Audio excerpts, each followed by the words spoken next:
morning and welcome to our very first episode. Um, my name is Michael and I'll be your host for today's episode. So today we are talking about life in UMaT as a cybersecurity student. And I have with me one of the first years, one of the new cybersecurity students in the University of Mines and Technology, TAPA. You are welcome. Thank you very much for giving me this opportunity for this podcast. Yes, so can you please tell us about yourself, your name, and then something you want us to know about yourself? Well, I'm Adebono Alfred now, man, but I'm popularly known as Uptown Energy. That's why the boys call me Uptown Energy.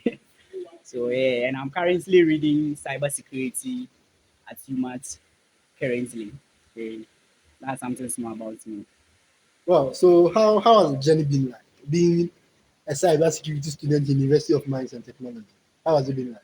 Mm, As for the journey, I would say it's a little bit normal because myself, like I'm someone like I'm a curious person. So like me being curious, and when I was in SHS, I'll hear something like hacking, something like that. It's like I'm someone who like computer, like let's do future about computer. So I was like, okay, let's try and see if I can do something about cybersecurity. So I'm just someone who is curious, like who wants to know much more about computer hacking, being a SOC analyst or something like that. So I decided to do apply for UMass and I had admission. But when I came, Charlie, better. It is well, it is so, it is well. Yeah, going You to made class, assignments, projects. It's a little bit stress. Like there's a lot of stress in it. But then one way or the other, we found our way out. As a human being, we found our way out. we'll surely find our way out. We'll Sure, sure, surely sure. find our way out. Yeah, so you made mention of hacking and testing and all that. Can you please tell us what exactly cybersecurity is about? Is it only about hacking into people's systems or what is it about? Not really. Cybersecurity is not really hacking into people's system, but then the other part is like you defend people systems to you defend software. So there is two things. It's either you attack or you defend.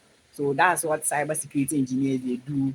Some we have blue team and we have red team. So the red team, what it does is like they attack people's system, they find vulnerability in it. Some notify the developers, oh, I've found this vulnerability in your system, so try and patch it or do something about it. And they have blue team, they defend or they protect systems or softwares in cybersecurity. So that's why generally what cybersecurity engineers does. It's not only they don't only attack, but they defend too. So that's Wow, basically wow, what that's cybersecurity is. really insightful.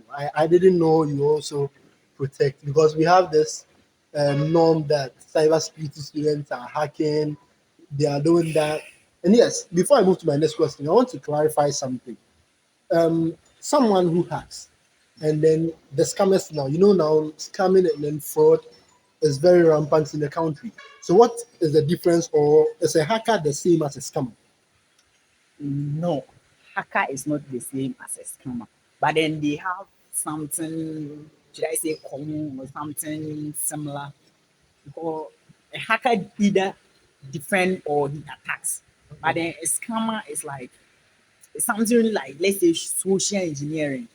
Like the person try to trick you to like try to be someone else. Like let's say it's just normally like social engineering. So I'll say one way or the other. Scamming is a little bit different from hacking or something like that. Wow, wow, wow. Yes. So yes, my next question would be that what are the requirements to be a cybersecurity student in the University of Mines and Technology? Let's say I am an SHS graduate and I've listened to this podcast and I want to come and offer cybersecurity here in UMaT. What are some of the requirements I have to meet before I can get admitted to the school? Well, the requirements is just the normal requirements in any other school. First of all, you have to meet the cutoff point. That's the first thing. And you should have a little bit, should I say, computer knowledge, like basic computer knowledge before you can, because it's like cybersecurity is about computer, so you should have basic knowledge, like small knowledge about computer, and you should be somehow disciplined and determined. You should know what you want. You can't just be like, okay, there's this course cybersecurity, then you just get up. Okay, I want to go to university and go and do cybersecurity. You should be determined. You should know what you want before you can apply. So that's basically the So requirement. apart from the physical requirements, what are some of the things I have to be mentally aware? Like you said, I have to get a little bit of computer knowledge before I can apply for a cybersecurity course here in UMaT. Yeah. So mentally, how prepared should I be? Mentally, you should know cybersecurity. It's not for the weak. It's not Wow. something easy. It's not something on a silver platter. It's something every day. It's like something practical. So it's something like it's not easy. That's just the basic listening I can say. It's not easy. And it requires a lot of mathematics, or you'll be doing a lot of mathematics. So if you're weak in cybersecurity, no, I don't think cybersecurity is for you. You should be good, or you should be some average students about mathematics, because Okay. it's like there's a lot of mathematics in it, and you should be disciplined. You should be disciplined about it. But cybersecurity is not easy. So just put it in your mind that as you are coming to do cybersecurity, it's not something on a silver platter. Yeah, that's what I can say about it. Wow. Wow. Wow. There's a lot of information. There's a lot of information. I'll pause you here for a minute. So if you are watching this channel and you like what we are doing, please don't forget to like and then subscribe. Okay, Mr. Alfred, let's continue. So yes, my next question will be that with cybersecurity, what are some of the career paths to me being a cybersecurity student? What are some of the things I can do after school? Oh, that's a very wonderful question. So there are a lot of career paths in cybersecurity. Or as you are doing cybersecurity, you do a lot of things.